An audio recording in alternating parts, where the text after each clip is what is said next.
is amazing that I realized only a few short years ago that anything can happen in a person's life.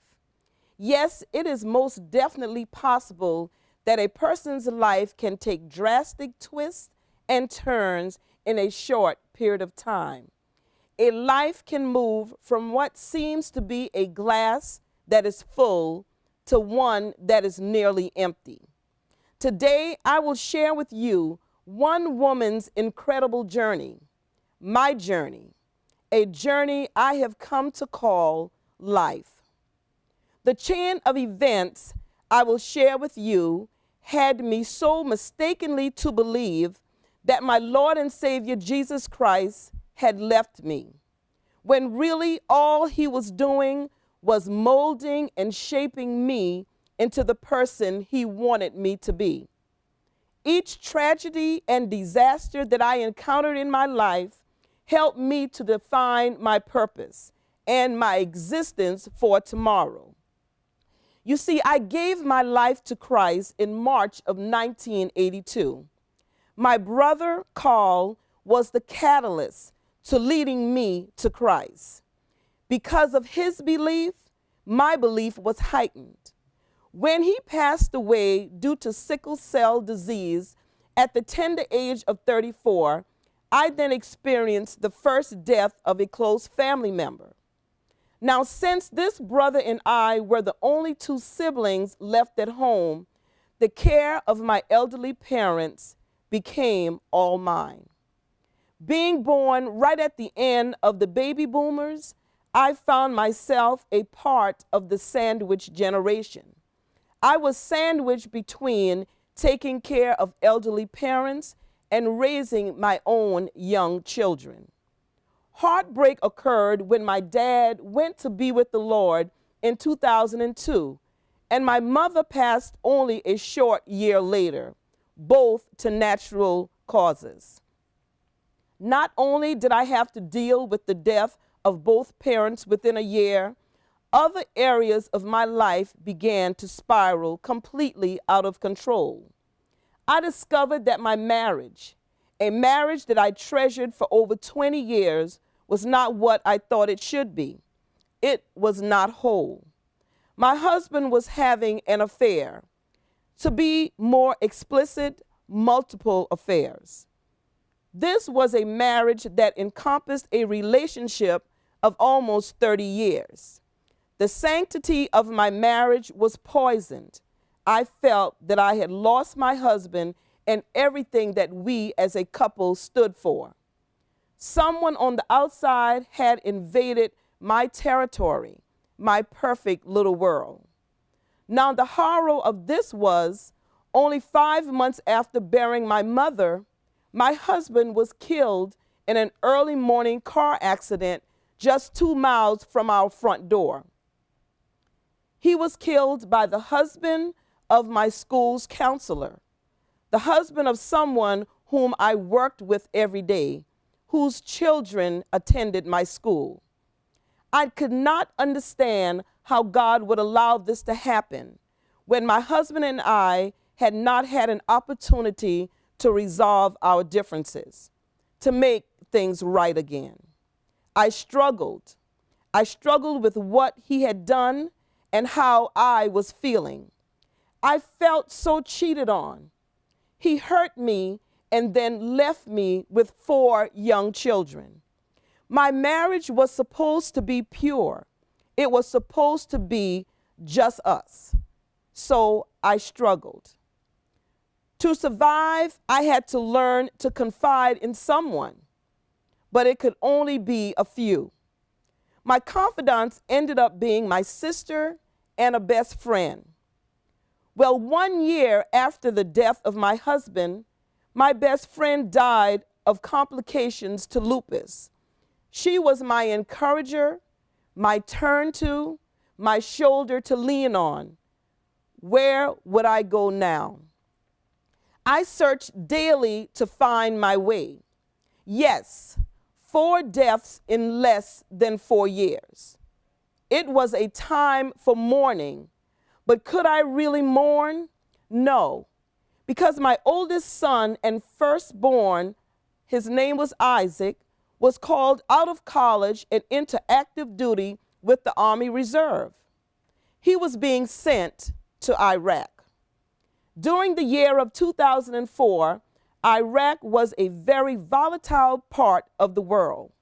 Roadside bombs and suicide bombers were far and wide. Death was everywhere. I prayed that God would bring my son home. I wanted him home just the way that he had left. And maybe, just maybe, my children and I could be a family again. Well, God did bring Isaac home safe and sound from Iraq. But my son, a year later, was murdered in Columbia, South Carolina, during an altercation where he was helping a friend. He had survived a tour of duty in a war-torn area only to come home and be murdered in his home country. Not only was my son murdered, but my nephew was also shot multiple times and is now a paraplegic. His life changed because he was helping my son. With the death of my brother, father, mother, best friend, and even my husband, I struggled, but I was able to maintain my mind and my thoughts. But with the murder of my son, the death of a child whom I bore into the world, I literally died inside. This loss went against nature.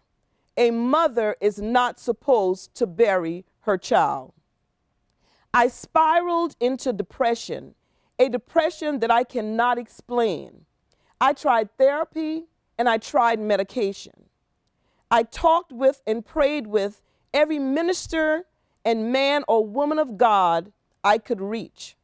I wanted an answer. I wanted to live, but I did not know how to live again. I wanted and needed to know why. God, just please tell me why.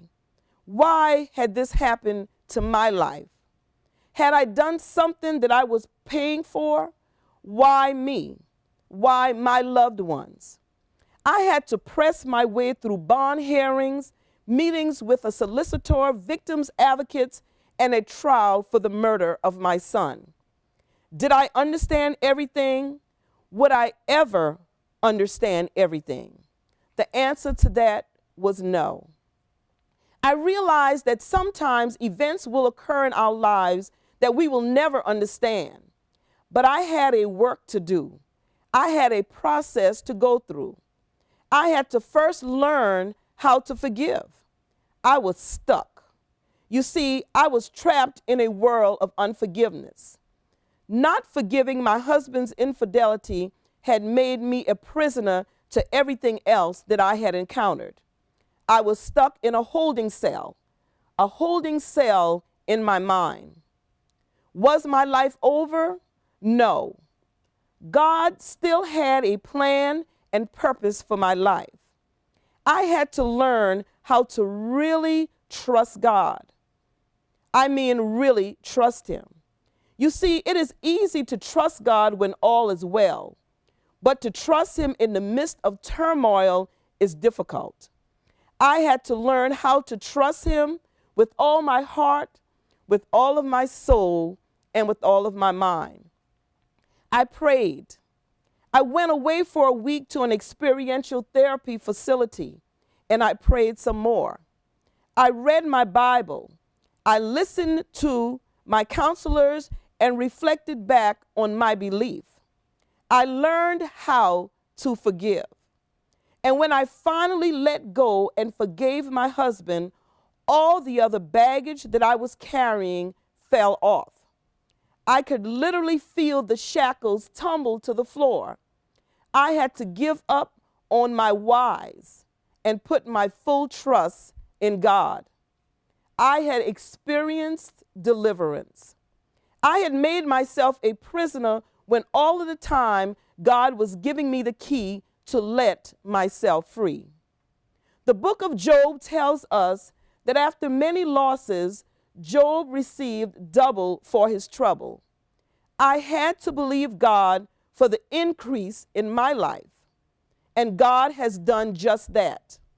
Not only was I blessed to witness the birth of my first grandson, in addition to my family, but God increased my life in other ways. I experienced great success on my job and national recognition as a principal. I was able to single-handedly maintain the home that my husband and I had built for our family and take care of my children alone. I grew in my integrity and self-worth, a woman of significance and dominance, a strong Black woman. Yes, I could take care of my family's needs and be a role model of a mother. Then after 9 years, I have been blessed with a godly husband, someone whom I can now talk to, travel with, someone to love me. I have been given double for my trouble. I have experienced deliverance. As I now move forward in life, faith now directs my path, because at my lowest point, all I had was my faith. My story of strength and survival is known widespread. When I walk, you will now know I was there. I now make tracks. God has blessed me to author a book that helps to heal the hurting and give encouragement to the disappointed. Yes, anything can happen in your life, but there's nothing in life that you cannot come back from. Trust God. I did.